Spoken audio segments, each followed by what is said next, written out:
Histoire 1. Je n'ai jamais été du genre à chercher les ennuis, mais dire que j'avais du bon sens à l'époque, eh bien, ce serait mentir. J'avais 20 ans, je me croyais indestructible, et je vivais avec le sentiment idiot que rien de vraiment grave ne pouvait m'arriver. Il y avait moi, Lucas, Mirella et Jota, notre petit groupe de explorateurs urbains, comme on nous appelait. En réalité, nous étions juste une bande de jeunes en quête d'adrénaline dans des bâtiments abandonnés. Pendant des semaines, nos amis ont parlé d'un bâtiment situé dans l'ancienne zone industrielle de la ville. Il avait été fermé dans les années 90, après un mystérieux incendie qui avait tué 2 employés au petit matin. Officiellement, on avait parlé d'un court-circuit. Officieusement, tout le monde disait que l'usine cachait trop de choses pour que le rapport soit honnête. Des photos ont commencé à circuler dans les groupes d'explorateurs, des peintures étranges, des lumières qui s'allumaient toutes seules, des bruits provenant du sous-sol. La plupart étaient probablement des montages, mais cela suffisait à attiser notre curiosité. Un vendredi soir, Mirella est venue chez moi avec cette expression que je connaissais bien, celle qui signifiait « on va faire une bêtise et tu viens avec nous ».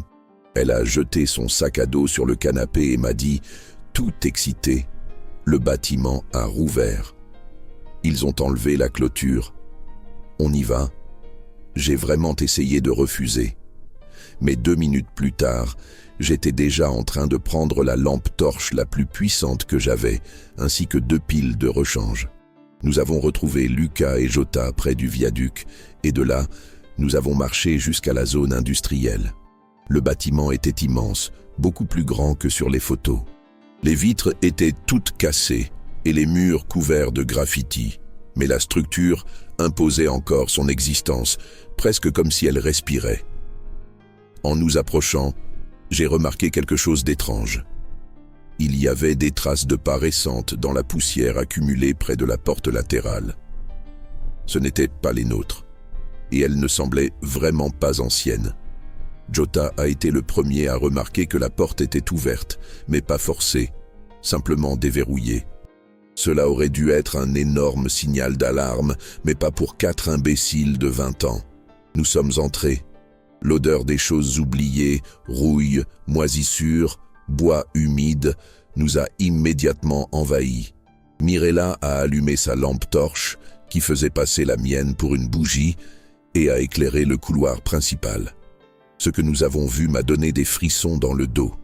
Il y avait des rails métalliques sur le sol, comme si quelqu'un avait récemment traîné quelque chose de lourd par là. « Ce doit être des gens venus prendre des photos », a dit Lucas, essayant de paraître rationnel. Mais sa voix tremblait. L'usine ressemblait à un labyrinthe. D'énormes machines recouvertes de tissus sombres, des couloirs étroits, des salles qui semblaient interminables. De temps en temps, nous trouvions des papiers brûlés, de vieux outils, des étiquettes rouillées avec les noms d'employés décédés des décennies auparavant.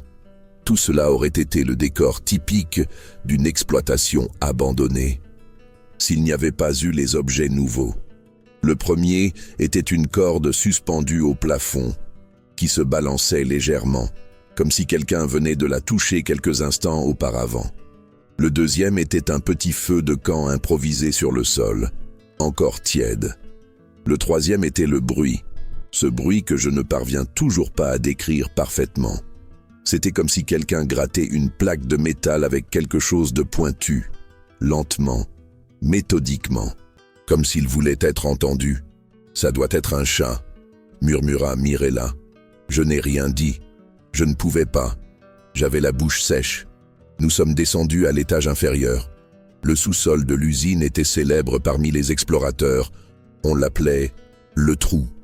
On disait que c'était là que les morts de l'incendie avaient eu lieu. La porte du sous-sol était ouverte, et il y avait une bougie allumée sur la première marche. Une bougie, allumée, dans une usine complètement vide. Jota recula immédiatement. C'est l'œuvre d'un être humain, pas d'un fantôme. Et les êtres humains sont pires. Il avait raison. Mais aucun d'entre nous ne voulait être le premier à suggérer que nous devrions partir. Nous avons donc continué à descendre les marches une à une, guidés par la lumière vacillante des lanternes, et la flamme solitaire de la bougie qui éclairait la moitié du chemin. L'odeur en bas était horrible, un mélange de caoutchouc brûlé, de viande avariée et de poussière. Le sous-sol comportait des dizaines de colonnes épaisses qui soutenaient le plafond et des couloirs étroits entre elles. Lorsque nous sommes arrivés au pied de l'escalier, Mirella s'est arrêtée. « Vous avez entendu ? Le bruit métallique est revenu, plus proche cette fois. Gratter, gratter, gratter. » La lumière de sa lampe torche a vacillé. C'est alors que nous avons vu quelque chose qui a figé chaque partie de mon corps. Une ombre passa entre les colonnes, puis une autre, et encore une autre. 3 silhouettes humaines se déplaçant comme si elles nous encerclaient. « Cours !» murmura Lucas. Il ne cria même pas. Il parla simplement, comme s'il s'agissait d'un ordre inévitable. Nous avons couru à travers le sous-sol sans savoir où aller. L'usine semblait s'étirer, se déformer, comme si elle voulait nous piéger. Les ombres derrière nous ont commencé à se déplacer plus rapidement. Jota a trébuché et est tombé, mais Mirella l'a tiré avant que l'une de ses silhouettes ne s'approche. Quand nous avons enfin trouvé l'escalier, j'ai été le premier à monter. Derrière moi, Mirella criait « Allez, ne t'arrête pas !» Lorsque nous sommes arrivés au rez-de-chaussée, nous avons frappé la porte métallique de toutes nos forces. Les silhouettes sont arrivées quelques secondes plus tard. Nous avons vu à travers les interstices métalliques les ombres bouger de l'autre côté.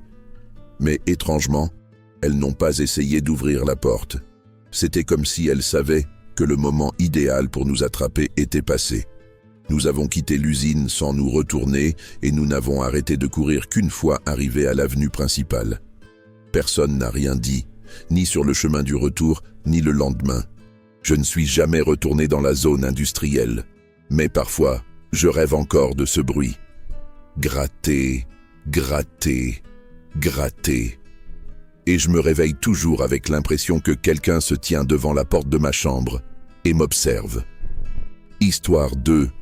Je n'ai jamais aimé vivre seul, mais lorsque j'ai changé d'emploi et que j'ai été muté dans une petite ville à l'intérieur de l'État, je n'avais pas vraiment le choix. Le loyer était bon marché et l'endroit semblait extrêmement calme.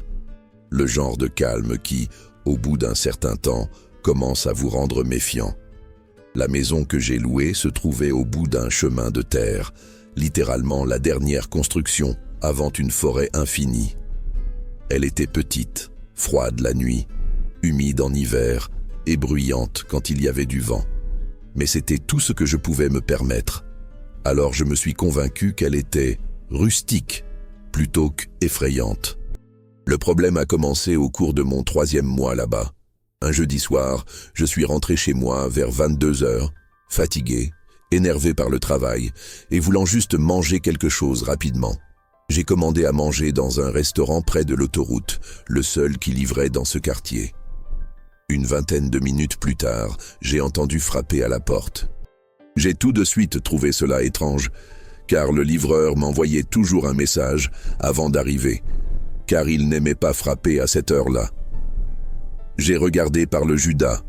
Un homme, cagoulé, regardait le sol.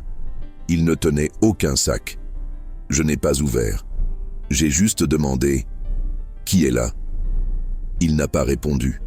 Il a juste levé la tête lentement, comme s'il attendait que je lui pose cette question. Son visage était à moitié caché par l'ombre de sa capuche, mais j'en voyais suffisamment. Ses yeux étaient grands ouverts, trop fixes, presque sans cligner. « Votre repas » a-t-il dit, sans lever les mains, sans rien montrer. « Où est le sac ?»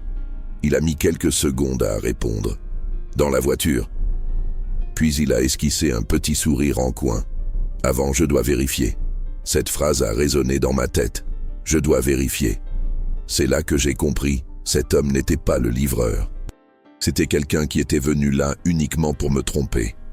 Ma main s'est figée sur la poignée de la porte et une peur si grande m'a envahi que j'avais du mal à respirer. « Si vous ne me montrez pas la nourriture, j'appelle la police », ai-je dit en essayant de paraître ferme. Il a gardé son sourire, mais ses yeux ont perdu toute trace d'humanité. Puis, Il a fait demi-tour et s'est éloigné lentement jusqu'à disparaître dans l'obscurité de la route.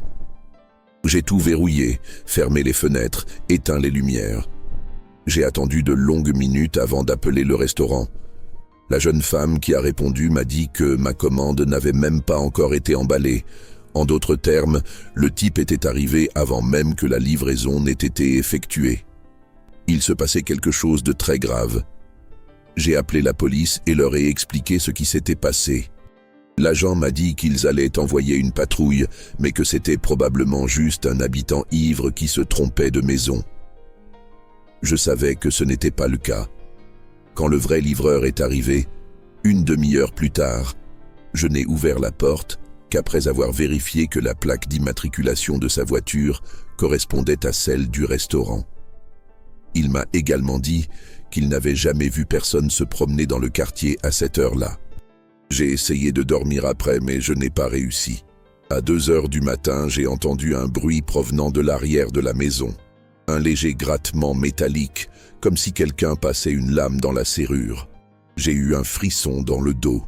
J'ai rampé jusqu'à la chambre, j'ai pris mon téléphone et j'ai rappelé la police. « Il est revenu », ai-je dit. « Quelqu'un essaie d'entrer. » La standardiste m'a demandé de m'enfermer dans ma chambre et d'attendre. Le bruit s'est intensifié pendant quelques secondes, puis s'est arrêté. Une quinzaine de minutes plus tard, on a frappé à la porte d'entrée. C'était la police. Les 2 agents ont fait le tour de la maison, mais n'ont trouvé personne. Seulement des traces fraîches, de longues rayures droites et parallèles sur la porte arrière. Le policier le plus âgé m'a regardé avec une expression trop sérieuse à mon goût. Ce n'est pas l'œuvre d'un animal. Ils ont tout noté, m'ont conseillé de renforcer la sécurité et sont partis. Je n'ai presque pas dormi cette nuit-là. Les jours suivants, je suis devenu paranoïaque, vérifiant les serrures, les fenêtres. Toute ombre inhabituelle. Rien d'étrange ne s'est produit. Jusqu'à 3 jours plus tard, j'étais sur le point de m'endormir quand j'ai entendu des sirènes au loin. D'abord une, puis une autre, puis plusieurs. Elles semblaient provenir de la route principale. Je me suis levé et je me suis approché de la fenêtre du salon. J'ai vu les lumières rouges et bleues se refléter entre les arbres, dans la direction opposée à ma maison. Je n'y ai pas prêté attention, jusqu'à ce que 20 minutes plus tard, on frappe à ma porte. C'était encore la police. « Nous avons trouvé un homme qui tentait de s'introduire dans 2 maisons du quartier », m'a dit l'un des agents. « Je voudrais que vous nous confirmiez si vous le reconnaissez. » Il a retourné son téléphone et m'a montré une photo. Et il était là. Le même sourire tordu, les yeux trop grands ouverts. La même capuche. « C'est lui », ai-je dit immédiatement. L'agent a pris une profonde inspiration et a noté ma déposition. J'ai appris par la suite que l'homme transportait des outils pour cambrioler. Et quelque chose que la police n'a pas précisé, mais dont le ton des agents m'a fait comprendre qu'il ne s'agissait de rien de bon. J'ai déménagé la semaine suivante. Et chaque fois que je regarde les portes, les verrous ou les serrures, je me souviens du bruit, ce léger grattement. Et je pense au nombre de fois où cet homme était là, avant que je ne le remarque. Histoire 3. J'ai toujours été du genre extraverti, mais observatrice. Souriante, bavarde mais attentive. Surtout quand je suis dans les bars, car les bars sont des arènes où s'exhibe le comportement humain, et pas toujours sous son meilleur jour. C'était début août, une nuit étouffante, et je suis sorti avec mon amie Bianca dans l'un des bars les plus animés du centre-ville. Le genre d'endroit où les lumières sont toujours un peu plus tamisées qu'elles ne devraient l'être, la musique toujours un peu plus forte qu'il ne convient, et les gens toujours plus audacieux qu'ils ne devraient l'être. Bianca était impulsive, j'étais prudente, et toutes les deux, ensemble, nous formions un équilibre risqué. Nous sommes entrés dans le bar, avons commandé nos boissons et avons fait le tour de la salle jusqu'à trouver une place au comptoir. En quelques minutes, 2 garçons sont apparus à nos côtés, souriants, confiants, trop polis même. L'un s'appelait Ricardo, l'autre André. Du moins, c'est ce qu'ils disaient. Ils étaient communicatifs, de bonne humeur, savaient engager la conversation à partir de rien. Le genre de conversation qui coule tout seul. Bianca s'est tout de suite enthousiasmée.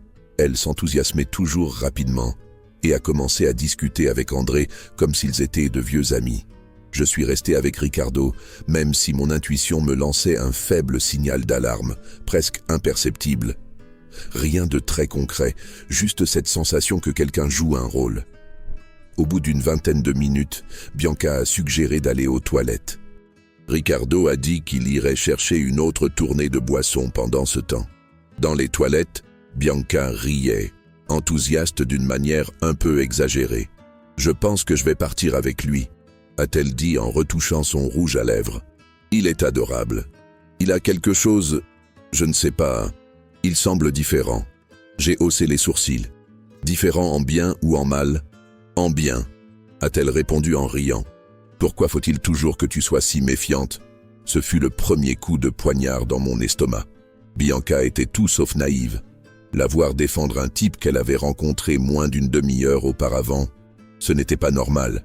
Nous sommes retournés au bar où Ricardo nous attendait avec 2 nouvelles boissons, une rouge et une bleue, toutes 2 excessivement sucrées et voyantes.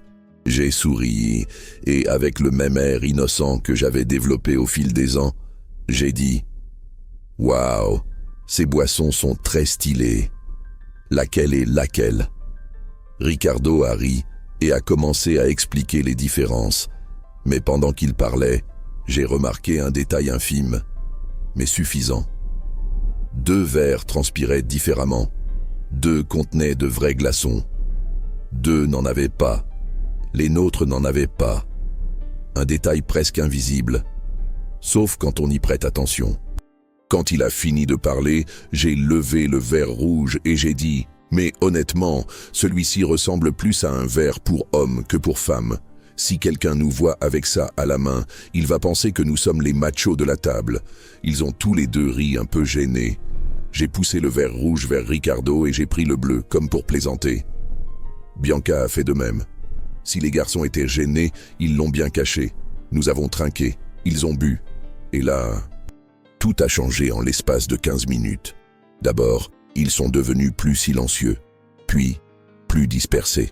Ils ont commencé à rire de choses qui n'étaient pas drôles, avec des rires lents, pâteux, comme si leur langue était lourde. Ricardo a essayé de dire quelque chose, mais les mots sont sortis confus. André a posé sa tête sur le comptoir. Bianca a écarquillé les yeux et m'a regardé comme si elle voyait un fantôme. Que leur arrive-t-il? J'ai pris une profonde inspiration.